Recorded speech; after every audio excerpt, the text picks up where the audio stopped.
মেৰাপানী দৈয়াং নদীৰ পানীত পৰি এজনৰ সলিল সমাধি। দৈয়াং নদীৰ ১ নং চাইলাঘাটত গা ধুবলৈ গৈ নিখোজ সৰুপথাৰ বেবেজীয়া গাঁৱৰ চিমিয়ন দাং নামৰ ব্যক্তিজন।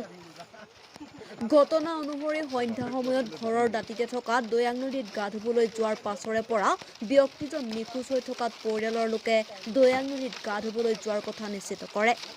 ইয়াৰ পাছতে গাঁৱৰ লোকে উদ্ধাৰৰ বাবে নিশা বহু পৰলৈকে চেষ্টা চলায় যদিও বিফল হোৱাত মেৰাপানী আৰক্ষীৰ যোগেদি SDRFক খবৰ দিয়াত আজি SDRFৰ লোক উপস্থিত হৈ পুৱা 6 বজাৰ পৰা দীৰ্ঘ সময় অভিযানৰ অন্তত চিমিয়ন ডাঙৰ মৃতদেহটো উদ্ধাৰ কৰিবলৈ সক্ষম হয়।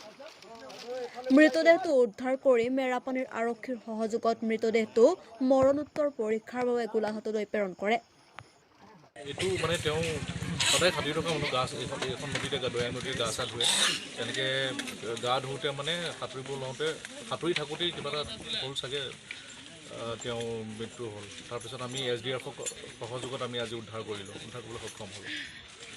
কিমান দেৰি আপোনালোকে অভিযান চলালে? আমি প্ৰায় ৰাতিপুৱাৰ পৰাই আজি চলাইছোঁ।